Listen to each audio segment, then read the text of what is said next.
I was basically given what I can only class as the fire warden jacket for vendor management. I was working in a startup that had grown very quickly. So I was given a broken spreadsheet that was missing a lot of information and told to sort it out. They were spending close to $1 million a year on a vendor management system. When I was looking for one, I found they're too expensive. I got a cigar in my drawer here that I probably bought about 6 months ago. And I don't smoke as such, but I bought this cigar for when we're done. We launched the product. I don't know if this cigar's dried out. It might never get smoked. Drawing a line is a big deal when you're a founder. I haven't earned money for 2 years, so you have to draw the line. Today my guest is Stephen Dale, co-founder of Vendor App. We get into vendor management chaos to one-click compliance, the unglamorous side of bootstrapping, drawing a line on features when you're desperate to launch, and how sometimes your best founder insights can come to you when you're pushing your kid on the swing. Enjoy the episode. Before we jump in, I just wanted to say thank you so much for listening. I genuinely believe in creating a world with more founders and sincerely believe that the tips and lessons that the founders are sharing with you will help you to either start or grow your own business, whatever stage you're at. That said, I'm effectively treating this as a startup. I'm trying to grow this podcast. And the free thing that you can do to help me today, if you found anything valuable, is to subscribe, follow this podcast. I've always found it really cringy when other creators say this, but now that I'm in a position, I totally get it. It would mean the world. Thank you. Welcome to the More Founders Show with me, Dave Berner. Today, my guest is Stephen Dale, co-founder of Vendor App. He's amazingly taken your spreadsheet of suppliers and converted it into an awesome startup. Welcome, Steve. Thanks very much, Dave. Good to be here. I'd love to hear a little bit more about Vendor App, kind of in your own words. What's the origin story of Vendor App? Okay, I suppose it's a real world problem that I faced when I was working in a startup in the UAE. Initially, I kind of touched on some vendor management kind of aspects in some other roles that I'd done. But I was basically given the what I can only class as the fire warden jacket for vendor management. I was working in a startup that had grown very quickly. They now needed to kind of get their vendors in order, understand who they were dealing with, contract ends, renewals and things like that. Some of their clients were also asking for information on the third parties that we were dealing with. So I was given a broken spreadsheet that was missing a lot of information and told to sort it out. So it's that classic, the startup's growing and you're like, you don't have anyone in-house that's an expert in that yet, but it needs to be done and the lot lands with you basically. Yeah, pretty much. And it was on top of my other responsibilities where I was kind of working more in a service management capability. So I done what most people would do. I went online and looked for a solution. I don't get me wrong. I found some solutions, but some of those solutions were really complex risk management systems, or they were just vendor systems. So, just for managing a sort of spreadsheet. They were expensive. So we didn't have the budget to be able to put into that. So they were sort of targeting more enterprisey level type organizations as opposed to growth startups. Yeah, absolutely. So I think with the company that I was working in, they dealt with a lot of KYC. So like know your customer or know your business. So we used to do sort of sanction screening and PEP screening for the platform that the company actually had. So I actually took part of the checks that we were doing on other businesses when they were signing up for our platform and kind of integrated that into the vendor management framework that I was building. We've kind of subsequently dropped some of the PEP screening in the adverse media. And the reason why we've done that is because of the target market that we've got for Vendor App. We're looking at those, we're kind of looking at the startup kind of world. and the small, medium-sized organizations that we know a majority of them are going to be not managing their vendors at all. Or if they are managing, they're going to be managing them via a spreadsheet. So we've built quite a complex system, but we've removed a lot of the complexity from a user's perspective. So when you engage with vendor app, we're kind of doing all the hard work in the background. So we're trying to really make it as simple for the user, because we know that a lot of organizations are not going to have the budget for a specific procurement person or a specific vendor manager. So one thing that I will put a plug out for vendor management is we have something called one-click compliance, where at one click of a button, we can perform an exposure inherent risk check on the vendor. We can perform an ESG, so it's sustainability check on the vendor, and a sanctions screen for 5 of the most sort of the largest international sanctions lists. So, we're not, you don't need like a team of, 5-10 people just working in vendor management or risk management. This can be just one individual, maybe one of the finance people, or maybe one of the operations people that can now do vendor management as a, as an added role rather than a full-time role. That's incredible. I love the idea of the one-click check as well. It's such a, especially in that kind of compliance and risk space, it can just become such a complex beast. So it's awesome that you've been able to develop something that gives the end user that kind of one click. Yeah, that was actually one of the things that was really important to us. When we were creating it, it was so easy to go down the route that we feel that a lot of other founders go down, which is they understand something and they try to build that, and they forget a lot about the user journey.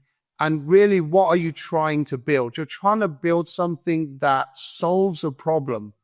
And I think that's where we really focused on, how do we make this, we discussed last time, when you used to buy a TV 20 years ago and it had, hundreds of buttons, and, Steve Jobs come along and, you now got Apple TV with like 1 or 2 buttons, and it makes the user journey so much easier. And I think for me as a founder, this was a really important part of the journey. It's not just getting what I've created or what I've envisioned in my head onto paper and then into an app, but it's also to make it simple and, make it something that people want to use.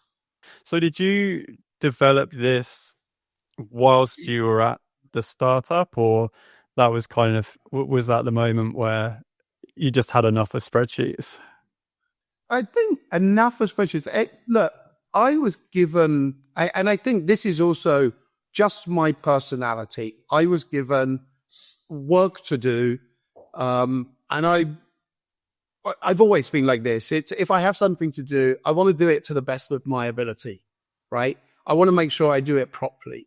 And it's when I mean, in a way, I'm happy I couldn't find a solution, because if I had found a solution, we wouldn't be sitting here having this conversation, and I'd still be working for somebody else. Yeah. That solution didn't exist. And that's what's allowed us to kind of build out vendor app. I didn't look at it as I didn't want to manage it through a spreadsheet. I honestly feel that 80% of SaaS apps could be built in Excel anyway. I honestly feel that there's so many SaaS, kind of solutions. I mean, vendor app could be managed in a spreadsheet. Initially, when I put vendor app together, we didn't have a budget.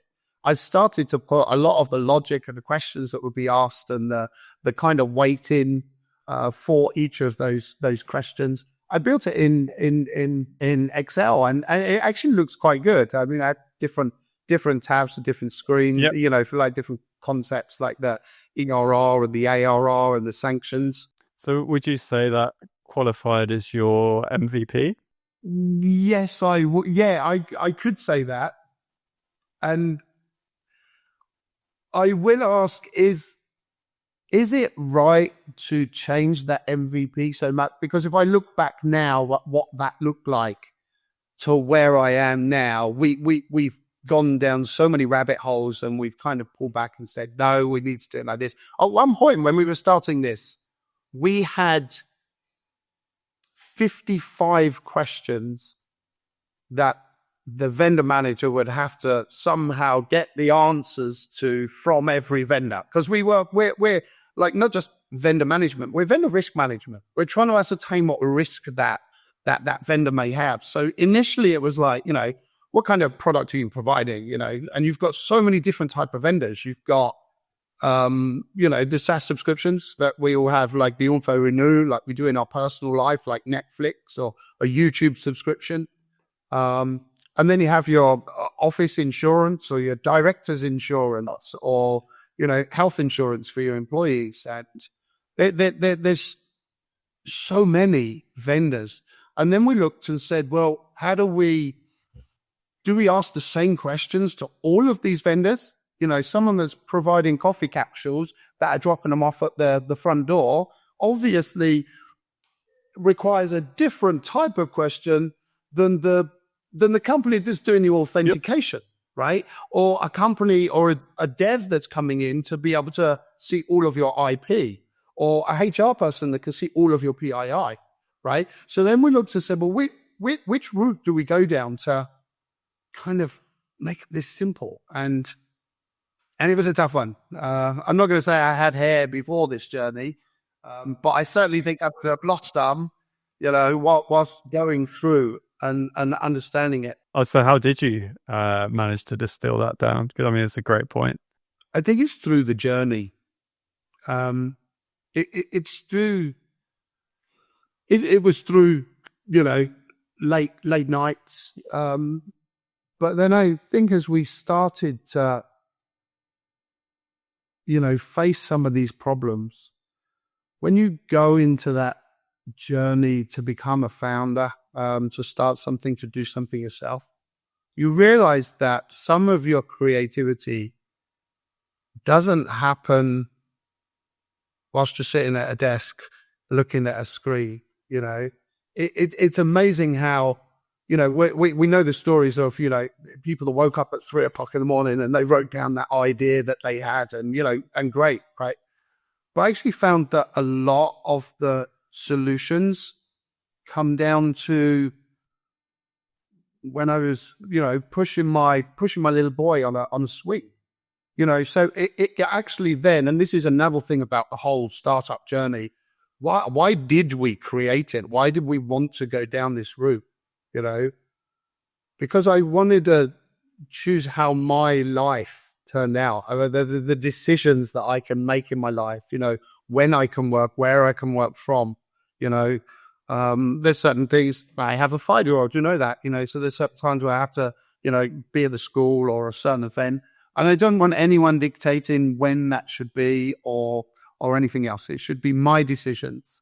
And that's why I kind of wanted to go and create and become a founder and create It's vendor. given you the flexibility to move around as well. I think you said you were working in the UAE when you kind of stumbled upon the problem space, and now you're in the Philippines, which is definitely another huge benefit to running your own show, that you've kind of got that flexibility to move around. So just touching again on the MVP version. So you built out I guess you discovered the problem space within this other startup. What was the point where you were like, do you know what? I need to go fix this. Okay. I honestly, I will say there was a few problems with logistics with moving. And the company that I was working for was actually, it was bought out. So it's a very large company come in and purchase the purchase company. They were exactly what vendor app was aiming not to, like exactly not the type of customer vendor app would aim at. So I had this great MVP in a spreadsheet, and now I've got this massive conglomerate that's bought the company that have, 300 people, would you believe, in the Philippines that do vendor management. Wow. Like literally, they had 100 people, and I remember as we were kind of bringing the two companies together, understand so we can fit our processes into their processes, and sitting down with their, the person that looked after their procurement and their finance directors and stuff. And and I showed them my spreadsheet and how we managed vendors, and how I've done it. And they were actually really impressed. They were like, wow, this is really good. But they were spending close to $1 million a year on, a vendor management system. The one that when I was looking for one, I found they're too expensive. Well, they were very risk averse. They were in finance. Yeah. I mean, there's a market for it. They were regulated. And lo and behold, actually, whilst I was there, there was a company that was trying to get onto their books to become a vendor for them. And he was just a one-man recruitment agent. And they sent him a list for 450 questions that he has to fill out and provide evidence to, 450 questions. And, they would then send that in. And then you've got those teams of Filipinos, for the company that would go through and check them, and they go back. And it was a real third-party risk management kind of, they had their process. They had a good process because obviously they were risk averse. They were heavily regulated because of the financial industry. But yeah, they certainly paid a pretty price for it. So it was at that point I looked and thought, you know what? I'm going to make this an app. Someone said to me, why don't you make it an app? And I was like, yeah, why not? Why not? And we haven't looked back since then. And it's wow. It's been a great journey over the last 18 months. 18 months. You owe them a beer for planting the seed. Make this an app. Yeah. I mean, I've got a cigar in my drawer here. That I probably bought about 6 months ago, and I don't smoke as such, but I bought this cigar for when we're done. We launched the product. I don't know if this cigar's dried out. I don't know how the cigar's got. It might never get smoked. I don't know. So yeah, I would love more than anything, in a year, 2 years, 3 years, I don't know how long it'll take, but for that company to one day go, wow, we could use Berner. That's a good goal. Right? Yeah. Right. Why not? I could save them time. So you got, I guess, in a way, like great feedback from that company. And then you're, I guess, beyond MVP stage now, you're kind of building out a more structured version of the product, more fully featured. So did you have kind of early beta users or design partners kind of testing it as you're building it out, or what's your process there? We have people lined up. I mean, we have got people lined up. So when we were saying about an MVP, was it an MVP when it was in a spreadsheet form? Yeah, partly because I was I was my own customer. I was a vendor manager, and I could put these contracts through, and I could put these vendors through, and I could understand it. So a lot of it has remained the same. Certain things have changed. Some of the logic that we've used has changed. I still see myself as the best person to test the product. I mean, we have people lined up that are ready to help us. But we also have a free tier we have a free plan because we just feel that we will get Yep. great feedback when we release this. And we can see what people, how people are using the system. And we think that's part of our user testing is actually also when we launch as well. Awesome. Do you worry about where you're testing it yourself, kind of having a bias in any way? Yeah, absolutely. It's funny you say it because my business partner asked his wife if she could, look at it, and she obviously went in blind and said, "How do I do this? How do I do that?" And I think he got quite frustrated because it's like, well, you should know how to do it, So yeah, you should be biased. You know the system. You understand how the system works. I still think it's really important for me to test the system as the vendor manager, like pretending I was in my previous role. I think it is because then I think it is a complete solution. But yeah, obviously we will need other companies to assist us with testing. I'm hoping you guys for will sure. be. From when you said it's okay to say that you have a business partner, but just not to go down that road. Yeah, we've got a business partner. He's more of a he's more technical, so he's more from a development background. He understands it from development. I'm not going to say I'm the creator or I'm the front end, or the user thing. I think it was based on an idea that I've had, right? And I started to look at, and he was the person that said, "Look, make it an app." And I was like, and we kind of warmed to it. And then we said, okay, there's been certain parts in time where we've looked and thought, why did we do this? But, it's onwards and upwards. Honestly, I wouldn't look back. I think it's really important to have, I'm a founder and I am trying to build something for myself and stand on my own 2 feet, not have to work for someone else. And, it's a big thing. Yeah.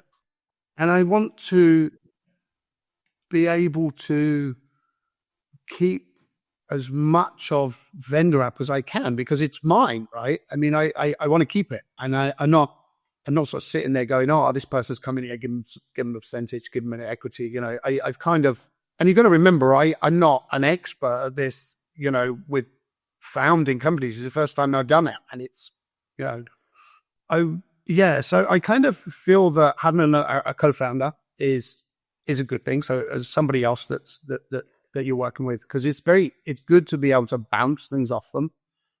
It's good to understand if you're going down a rabbit hole, you go, look, do I need to stop this? And, do we need to get what's important? It's good to share those ideas.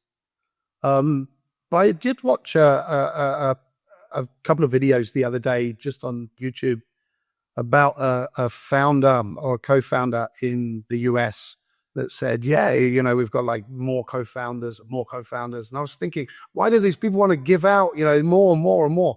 But it's the type of people that you bring into the organization.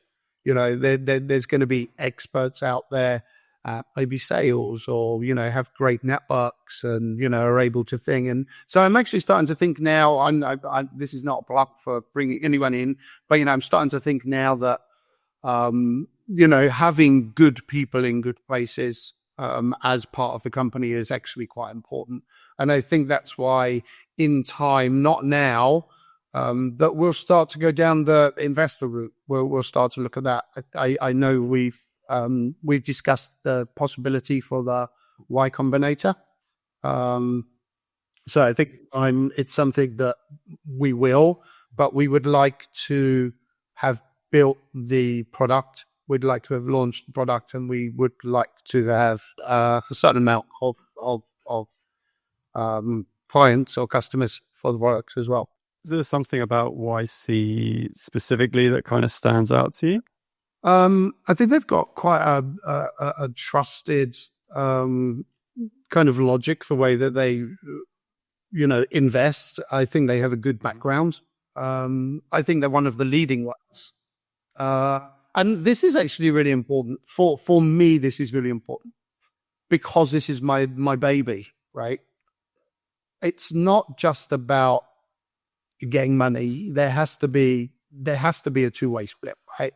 We have to get something for that. It's not just about money. It's about the Y Combinator will.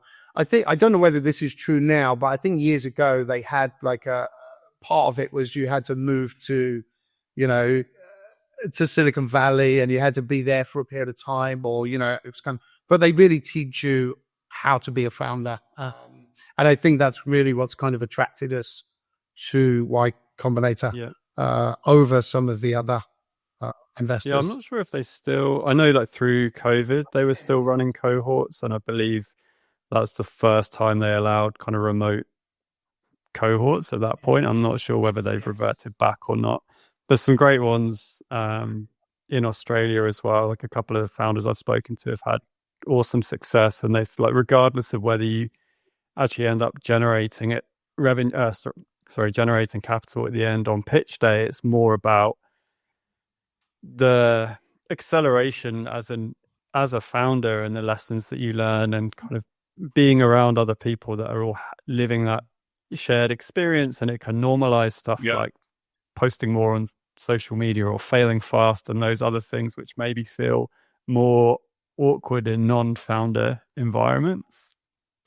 Yeah, I think you learn by your mistakes, right? This is the whole thing. I mean, I put up a video out on YouTube, so I've got someone that helps me with some of the social media. Because it is one of those things. I mean, I don't want to sit on LinkedIn all day. Honestly, I really don't. It's like, it's not for me. I mean, I'm just, I don't really want to go on there. But, this lady said, well, can you do a video?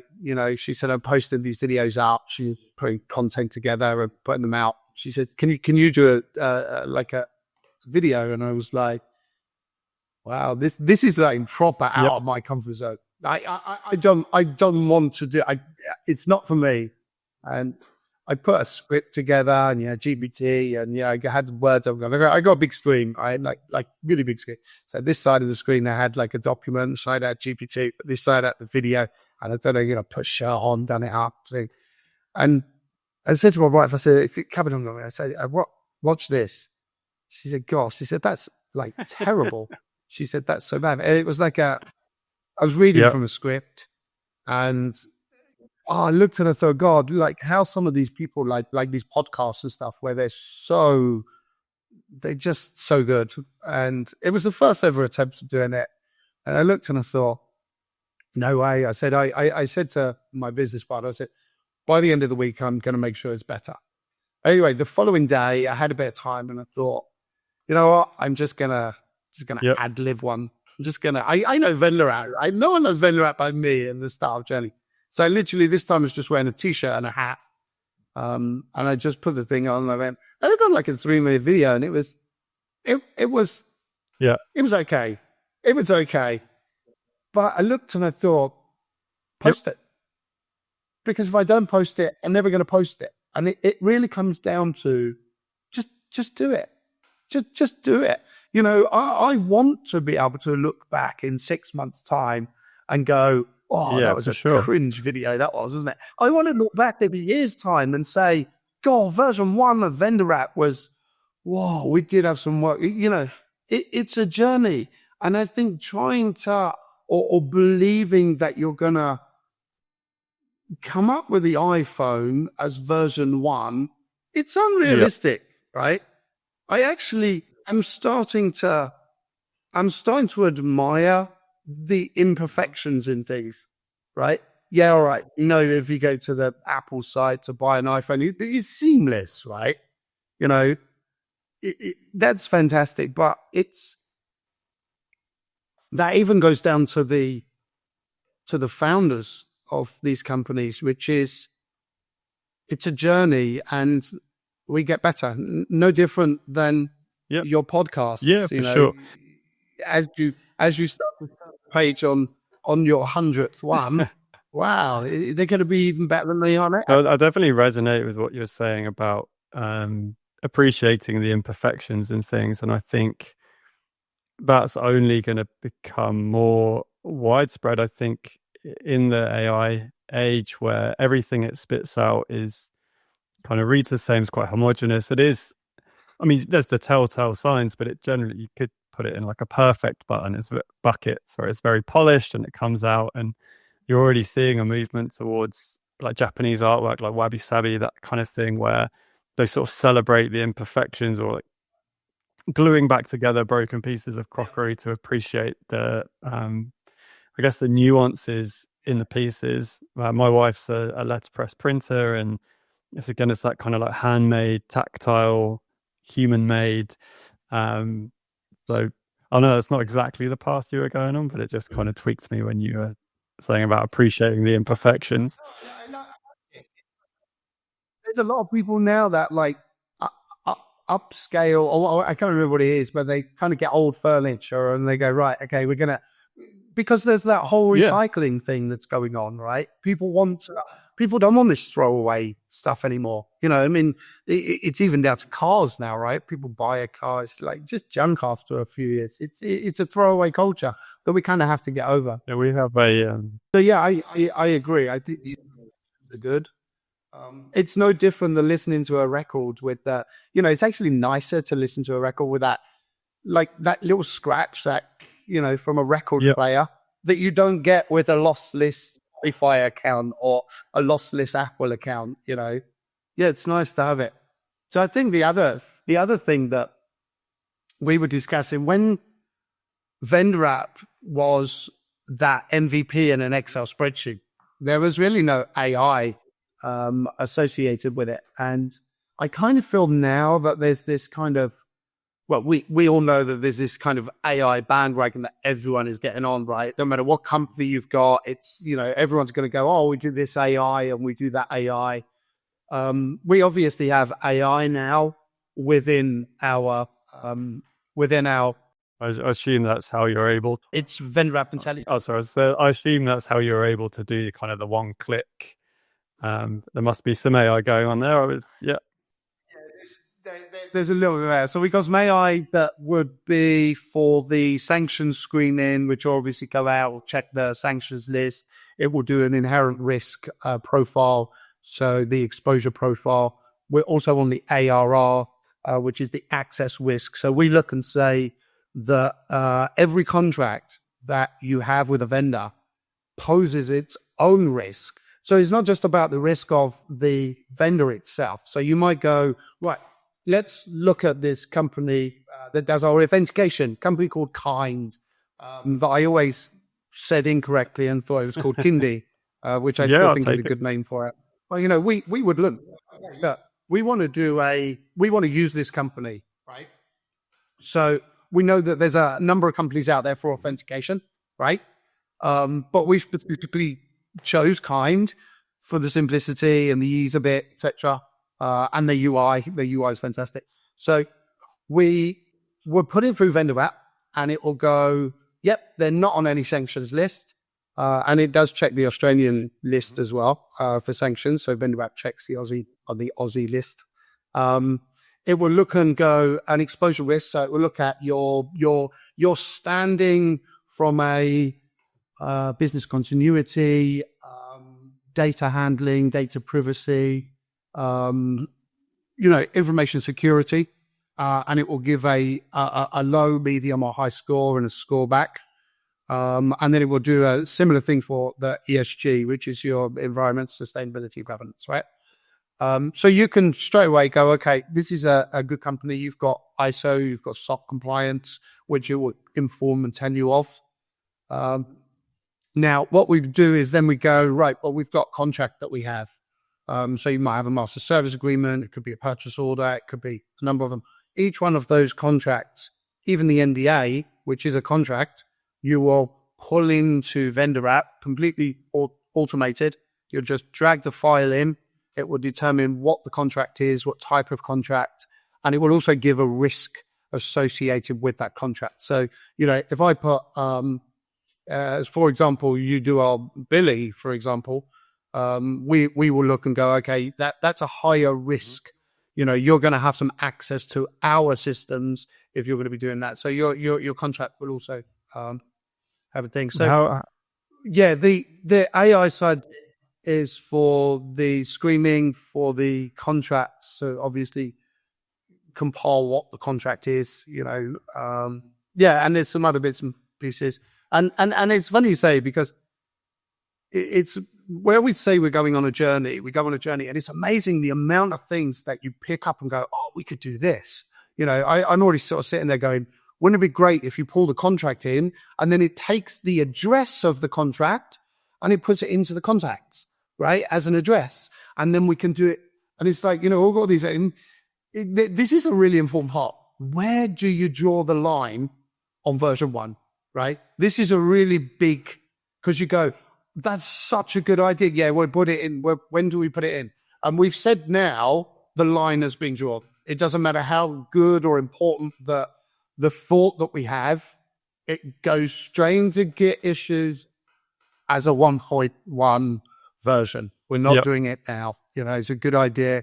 That was something really difficult to get our heads around, because we were having good ideas. Yeah. And some of these ideas would only come to light when you're doing this specific task. And then you go, wow. And it's like the creativity flows. We write them down, but we're not implementing them until version 1.1.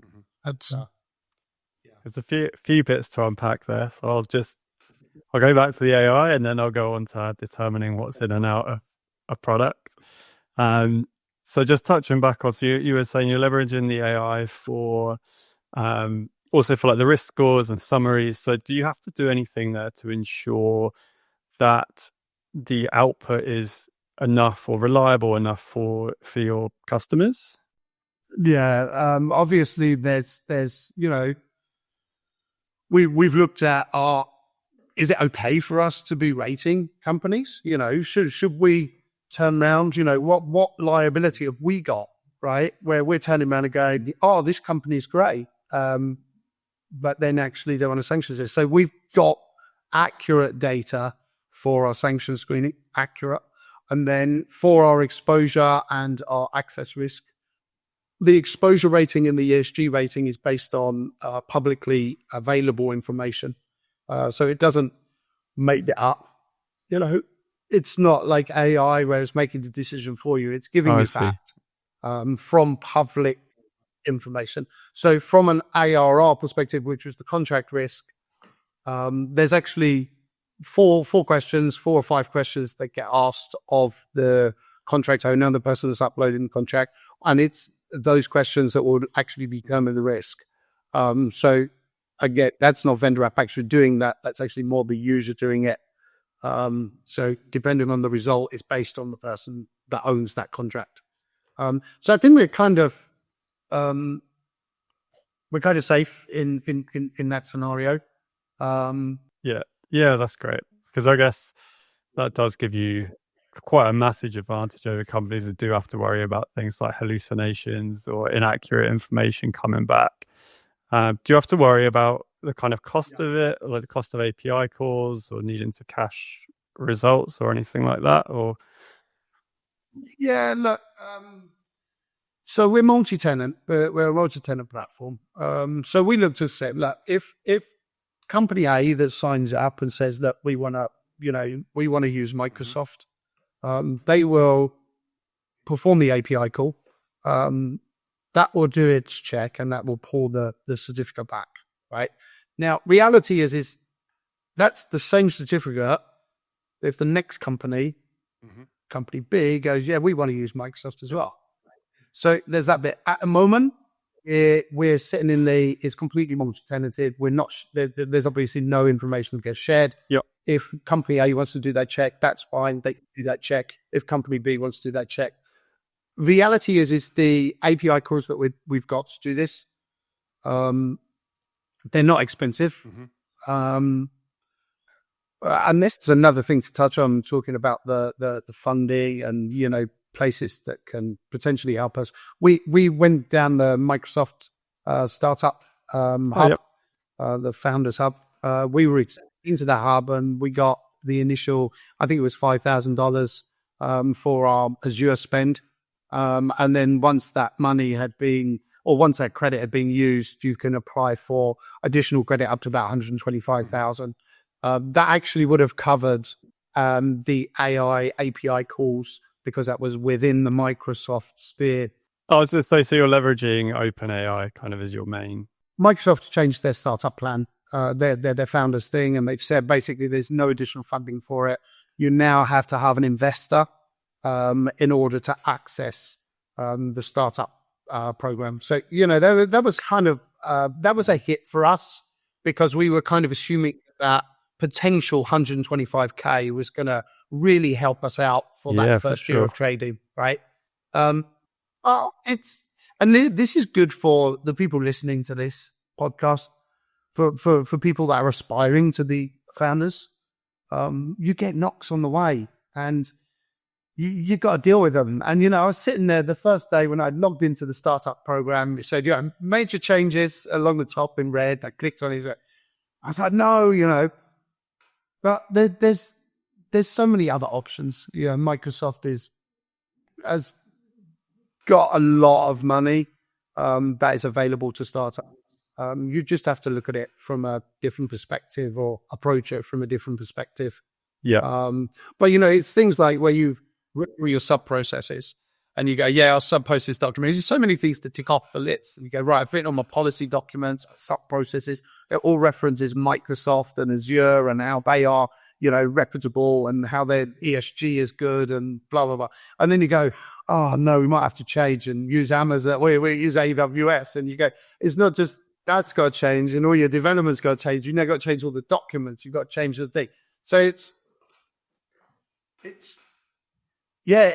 fantastic. Honestly, I love this. I love this startup journey. I wouldn't change it for the world. And we discussed last time when we had a chat about, I wish I'd done this 20 years ago.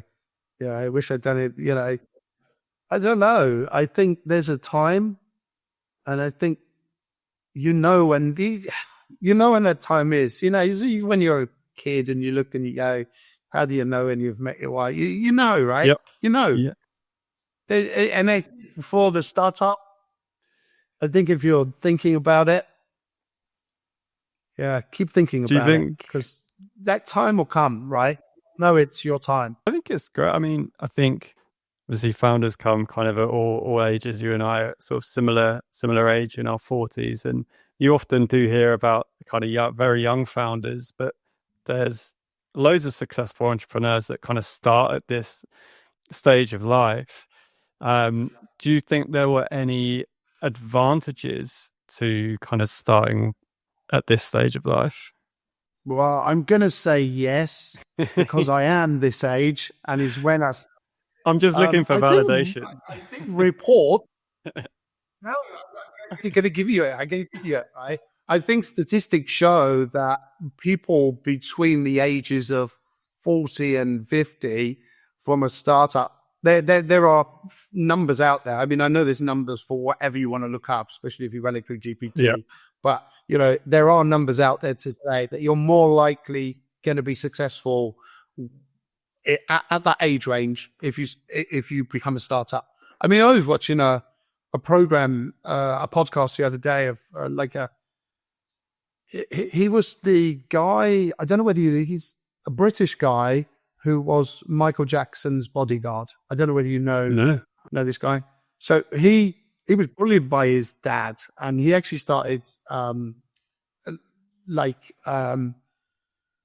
not karate, jiu-jitsu or what it was, but martial art in order to protect himself from his dad. And he really loved it and he really got into it. And he actually become like a multi-millionaire by the age of 17 because he started classes in the UK. And, then he even went into an empty building and said, look, you can't lease your building. Why don't you give it to me for free for 6 months and see what I can, and this kid, 16 years old. I mean, he even says in this documentary, he grew his hair long because apparently if you grew your hair long, it makes you look a bit older. And he was trying to make it because he said people were never going to take me serious because I was 16. And he actually built the biggest martial arts schools in the UK. And by the time he was 17, he was a multimillionaire. So look, anyone at any time, right? I'm not trying to turn around and go, don't do it until you're 40. That's not what I'm saying, right? But for me, and I think for you, right? It's the journey we've been on what we've learned. And reality is, if I tried to do this 20 years ago, I just wasn't, I wasn't ready. I don't know. So your validation, you've got your validation. There's definitely times though that I think, similar to yourself, got a young family. And there's obviously time commitments, family commitments, sometimes even just the energy levels required. It's like, man, if I was in my 20s, you could push through and do an all-nighter or whatever it is, and you still find yourself doing that, but maybe suffering for it more than I would have. I'm in that, a 48, and I got a 5-year-old, and I worry that, guys, I'm worn out. I'm just laying on the sofa playing with him, and I'm worn out. And I'm thinking, when he's like 12 and he wants to run around a football pitch, he's going, come on, Dad.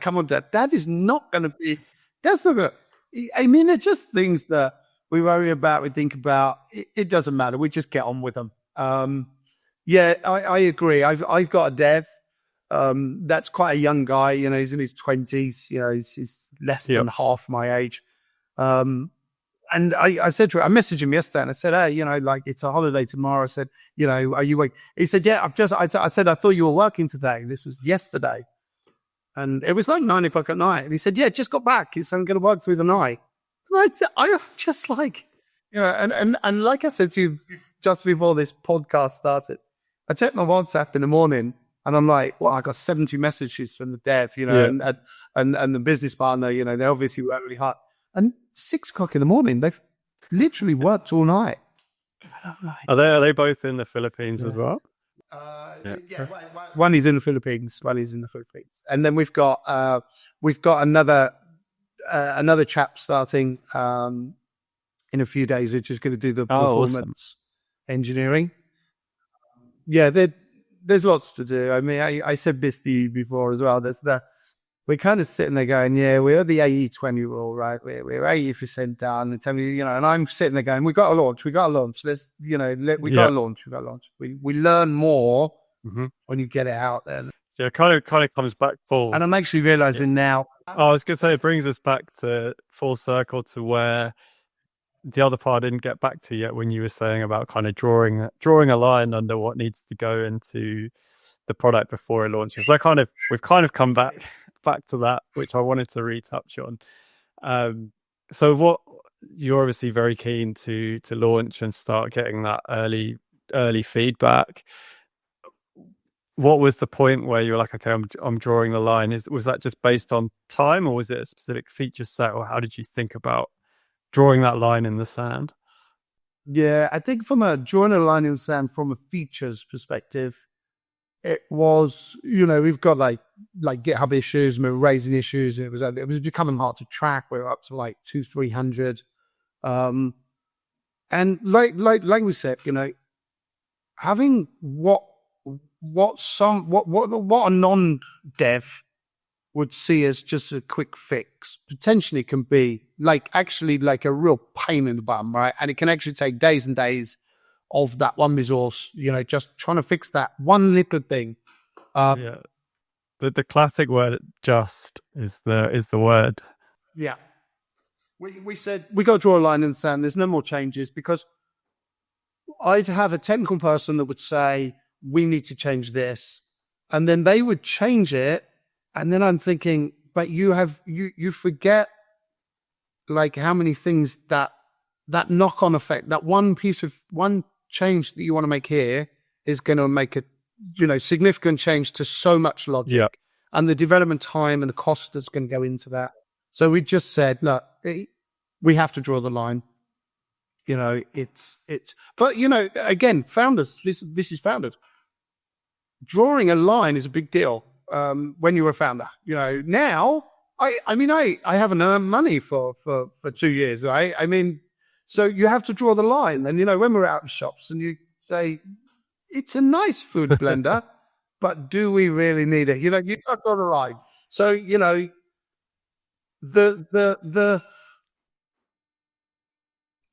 got to understand that it can be tough. And it can kind of, it's not just a case of, you're a founder and all of a sudden you're, a billionaire startup, you're on the Forbes magazine.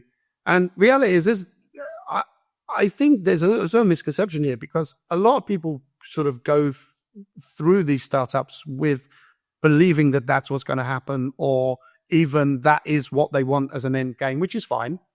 But a vendor app is not trying to be a unicorn. We're trying to solve a problem. And by solving that problem for customers to make, vendor management good, easy, cheap, we also solve the problem of me being able to live the life that I want to live, which is not an extravagant life. I want to, like we said before, I want to be able to, pick my child up through school when I want to, or I want to be able to come do that. And it's just having that freedom to live my life as I want to live it, right?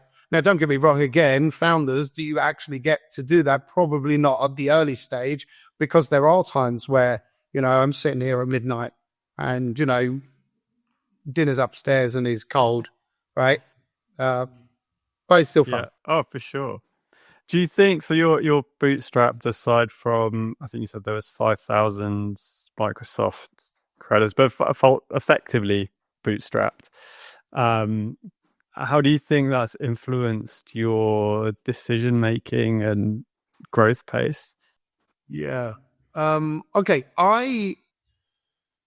I'm very much the type of person that believes you don't need a degree to be able to become a pilot, right? These are my thoughts from an education point. I actually like to give the little man a helping hand, and I believe that grit this is my belief. This is my personal belief, right? I believe that grit is the best quality you can have, especially going on a journey like starting up a company, right? I think it's more important than education. I think that, so I'm in the Philippines, so I've got Philippine developers, and I think the minimum wage here is probably, a lot less than if I was in Sydney, for example, trying to get a dev, right? So I've got access to some great developers. I do sometimes try to use more junior people and get junior people that haven't been indoctrinated to think a certain way, that, they're juniors and you can allow them to be, to kind of learn and to be free with how they learn and how they develop. So I think to answer your question, we've bootstrapped it. We have to be conscious of the money that we're spending because we are bootstrapping it. We've been careful. We've been thankful that we have developers in the Philippines. And I'm in the Philippines where I could manage these people on the same time zone. And I think also I've worked in a startup company that mismanaged their funds and their investments. And partly that was the reason why that company was bought out rather than them getting additional investment. Yep. So I think, and also I'm a vendor manager, right? I was doing vendor management. So cost is actually really quite important to me, The amount of times that I'd seen a contract auto-renew because we had not told them 2 weeks before the end of the contract that we didn't want to renew. And, we're talking about like some of these contracts have 10 grand for a system that we hadn't used for 6 months. Yeah. But the guy never went and said, oh shit, we don't need it anymore. Right. Yeah. So it's, I'm very aware I certainly, this is, I really can't wait until we have the full working vendor app up and running, because I'm partly still managing my vendors on a spreadsheet. How embarrassing is that? They are in vendor app. We're testing the system. But it just goes to show, even the company that's creating the world's best vendor management software is currently using a spreadsheet to manage its vendors. But we are quite limited with the amount of vendors that we use, because we're cost conscious. Yeah, got you. So what sort of stage of business do you think, at what point would you need to start thinking about adopting a product like vendor app for a startup founder? I think I did. So basically you're saying, like, at what point would you be kind of ready to adopt vendor app? Is that right? I guess it's your ICP. If you go to vendorapp.co and you look at the pricing, you'll notice that we've got four plans. That first plan is free. It's free for anyone who wants to go in. We're obviously limited to the number of vendors that you can have, or the number of contracts that you can upload. But with vendor app at the moment, I don't think we're really using many more vendors than the free plan, because we're a startup. We're minimizing our costs. So we would probably be on the free plan, and I think probably in the next sort of few months we might be growing up to the to one of the paid plans. So it's actually quite good from a discipline perspective, right? Like, if you are on that free plan, and it kind of, in a way, like, forces you to be mindful about how many you're taking on. Do you have a limit system? That would be interesting. So, like, actually, I don't want my startup to ever take on more than 30 vendors. So that when you hit that, you're kind of forced to reevaluate and try and trim that list down. That's really good. I think we need to take that. I think we need to sit down and have I need to have a good chat with my business partner on that. There's potential there. No, look, I think for us, we need to create a product, and we are. I mean, we're looking now and saying, yeah, we're going to have to go down this route. We're going to have to start, getting this vendor in. But we do a certain amount of checks before we kind of confirm we're going to use the vendor. And I'm not talking about exposure risk or anything like that. I'm actually talking about, do we need this service? Do we need this product? Right? I mean, it's even to the point with the one of the vendors with GitHub, and it's like, do we need to pay for the subscription now? Do we need to do this now? We really evaluate it. I mean, you might look and go, oh, it's only 50 quid a month, or it's £100 a month, or it's this, or it's that. But, and I think a lot of other people should do it. Maybe that's because I've kind of have a background within vendor management that I think like that. But I definitely think it's important for startups. There's this misconception that you're going to do a SaaS or a tech startup, and there's just money out there that people are just going to hand you money. And no, those days are gone, dude. Those days are gone. 20 years ago, that happened. And this is the thing. We look and go, I wish we'd done this 20 years ago, but we weren't ready. Had we have done it 20 years ago, maybe that was the case. We just put our hands and there was money on tap. For sure. Although I think we were discussing that the other day, weren't we? That you have been able to leverage the kind of AI technology to simplify a lot of the stuff, which I guess the kind of incumbents that maybe have been going 20 years or longer, they're now kind of stuck with these older ways of doing things. And you've now got that leg up because of how far technology has moved in that time. So there's swings and roundabouts, I suppose, isn't there?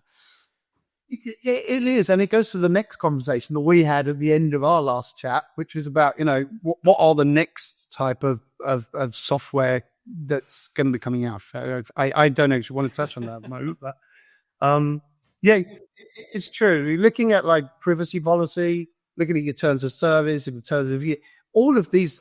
Wow, I mean, 15 years ago, you've got to go and employ a legal person to put this stuff together, right? And we're turning around and going, GPT, thanks. In 20 seconds, it's take me. So yeah, there's some, it's become easier. But for anyone going down the route, it's not easy. There's still a lot of things that there's a lot of things you still have to do. Just touching back on what you said earlier, it's definitely not easy, and I wholeheartedly agree with you that kind of grit and determination really is that's a huge part of what's actually going to make you successful, and putting the hours in matters more. Completely agree. Like degrees for pilots, how useful is that being in a classroom versus actually getting hours in the air under your belt? I think AI definitely brings in some interesting nuances as well when it comes to like classroom time versus getting out and doing the work like that, because all that knowledge is now just kind of there at your disposal. So do you really need to go and learn history or whatever it is, unless it's like a passion of yours? A friend of mine with their kids at school, and he told me to say, like the school bought like an old Volkswagen Beetle, and part of the school project is for the kids that are like 8 and 9, take it apart, put it back together. Real life problem solving. I mean, I'm all for change, right? I think things that change, I think it's good. I'm happy. I think when I was younger, I kind of feared change a bit, and I think this is why I'm ready to go on this journey. To say from an education perspective, I was more a person that would learn in the real world rather than learn through a book. I certainly find that now, watching the product and going, wow, it's amazing. It's a good question, because the amount we tried to learn whilst it was a concept in my head or in Figma was very different than what you're learning when the front end of the back end have been built and they've been put together, and you go, wow, now I can see that, now I can see that. And so I think the importance of actually doing it rather than thinking about it, I think is important. Like I've been thinking a lot recently about, I guess, for my kids, and when I was, I don't know, probably even up until about 4 or 5 years ago, I was thinking, well, I'll just teach them to code and they'll be sweet. And now I'm like, well, maybe that's not the pathway so much anymore, and kind of focusing more on like their social skills and being like, I want them to be able to sit up at the table with grown-ups and hold a conversation and not just be watching reruns of Paw Patrol in the corner or whatever it is. Like I want them to be part of that conversation and feel confident enough to start their own thing when they want to start their own thing. And I do worry about, I guess it's quite an archaic education system, and they're still teaching them just a lot of nonsense, I guess. There was a great, I think it was Diary of a CEO, he was speaking to Jimmy Carr, and he was saying, I don't understand why, like if someone's really good at, I don't say English and killing it, and then they're sucking at physics, why they're then like still pushed in physics. Like just let them drop it, because the last thing we need is someone that's shit at physics. So like just let them kind of double down on their skill, which that's actually a great interview if you get time to check it out. That one was just kind of brought out a different side of Jimmy Carr I hadn't really seen before. Super smart guy.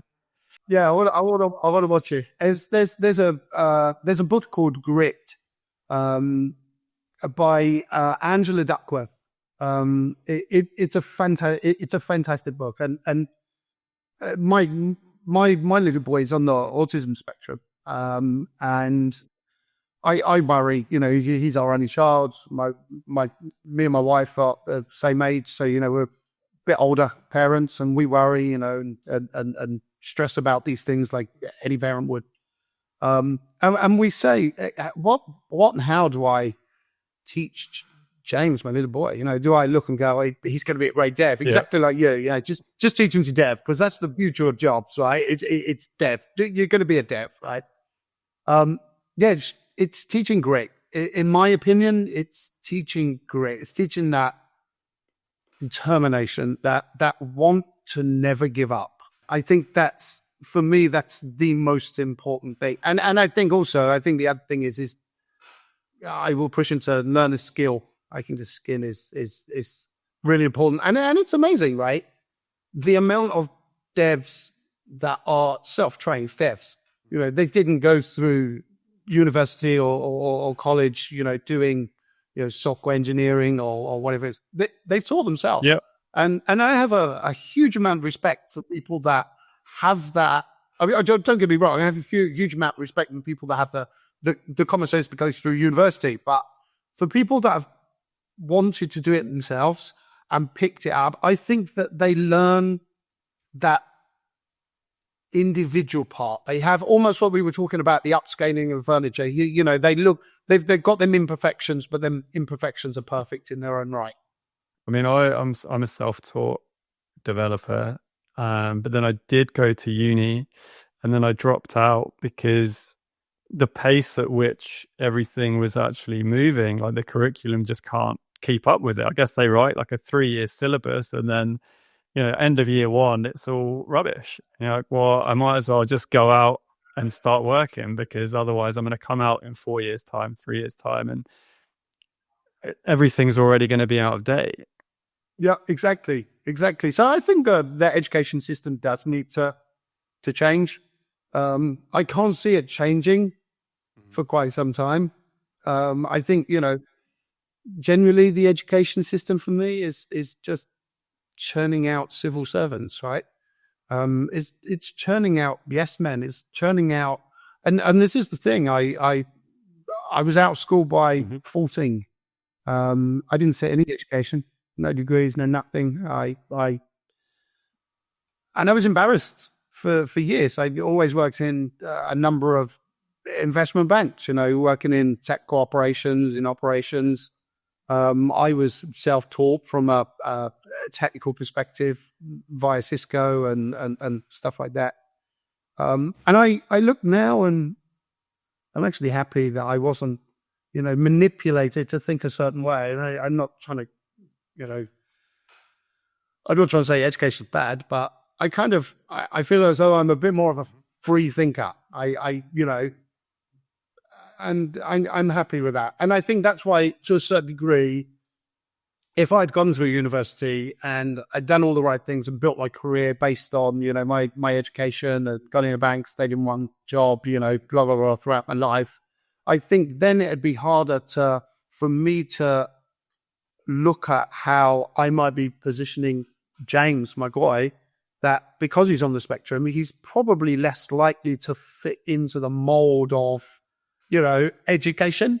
He's probably less likely. So I actually find it's easier now, the fact that I had no education and I could still be successful, that it's easier for me to be able to kind of guide him and teach him on what he should or could do. 100%. I mean, those lessons can't be taught in a classroom, right? It's like real lived experiences. And, the journey you've had from living all over the world, working in, like, from everything from banking to kicking off your own startup, shows that really it shouldn't be a barrier in any way, and that people should feel more okay with thinking outside the box. I think there's definitely a different way that the world the world views people with special needs now than there ever was when we were kids, when we were at school. I mean, I could touch on the kind of, kids bully kids. That's what kids do, right? Yeah, it was hard because kids back then, you were either just, if you didn't pay attention in school, whereas now they're looking, go, oh, you might be on the spectrum, or you might have this, or you might have that. And, they're supporting this help. Whereas when I was a kid, it was like, you're just a naughty kid, or you're stupid, right? You're naughty or you're stupid. And this again goes back to the education system that just is not fit for purpose. It's not fit for today's society. But I love the fact that there is places like Microsoft that have a neurodivergent division, right? Did you know? I didn't know this until today, but they literally employ autistic kids. I mean, not autistic kids, but they employ people with autism. Now, I have no idea what the office is like. I don't know whether it's just white walls or white ceiling or white floor, or whether it's, colors everywhere. I have no idea, but everyone has their own unique ability, right? And everyone has the ability to do something amazing. And even me and you as co-founders, we're following a norm. We think we're wet out there because we're co-founders and we've created something. And we created something based on a set of principles that's been put in place. And actually, when we look into the future where we have more neurodiverse people and we have things, it's actually the people that really make the difference are the people that really think out of the box and do something completely abstract to what our belief would even be, right? That's where the change is going to start. And I'm hoping that AI can really help these people. Because it's true what you say. What's the point of going to learn history now? Do you really need to know history, learn it, when you can just type it in and go, what happened that? You can even get your iPhone and point it at a building now and it tells you the history of the building, right? So, yeah, what are the next apps to be created? What's the next... Yeah. What's the future? If we, from a mind-bending place, what is the future, and what are the next type of apps to be created? It's a big question. I think might have to do that for its whole own podcast show. I reckon that can be quite a deep dive. Because we've said how quick things are moving anyway. Technology is moving. See, that we can do now that we couldn't do. Yep. Yeah, it's definitely one of the things we're thinking about, how are people going to authenticate? How are they going to pay for things? Will there be a UI? Will there be SaaS? Will it all be a chat interface? Will it all be voice? There's so many questions. I definitely find myself leveraging voice way more than I used to. I definitely find myself way lazier than I used to be with things, and kind of happy to lean on AI to do stuff and then go off and make a cup of tea and come back and see if it's done. So yeah, it's definitely fascinating. I don't have any concrete answers on when it's going. I don't think anyone does, and anyone that says they do is probably wrong. Yeah, I mean, you look and say, but who is it? Someone's going to come out. I mean, it's like anything. You look and go, why didn't I think of that? Why didn't I? In hindsight, right? In hindsight.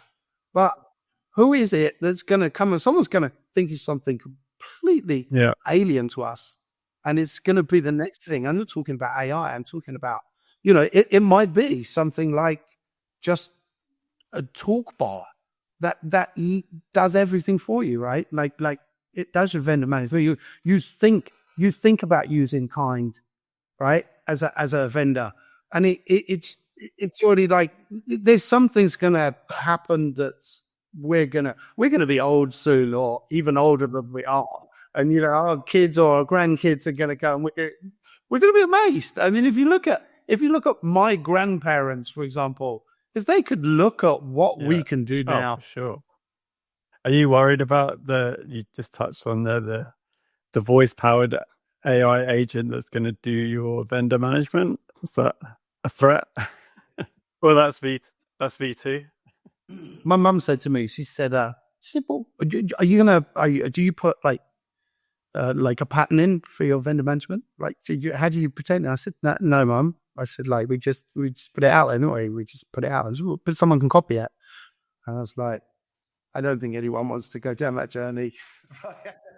No, I've been on this journey, Mum. They're not going to go down that. But it's how we progress as a species anyway, right? I mean, people make things and then they make it better, and then they make it better, and then they make it better, right? I mean, it's what we do. But yeah, I'm going to say anyone that wants to go and they're thinking about their startup journey, they're thinking about just get out and do it. It's fun. It's good. It's really That's rewarding. Great advice. They do well. They might even get on your podcast. See. So do we have a release date then? Now that you've drawn the line in the sand, you're going to commit to a date on camera. Like last week we said about we said about like when I showed you a demo and I was like, this bit's not working. I'm going to mow the dev, but I'm going to do. I think 90% of the things that didn't work are now working. I think we're going to go.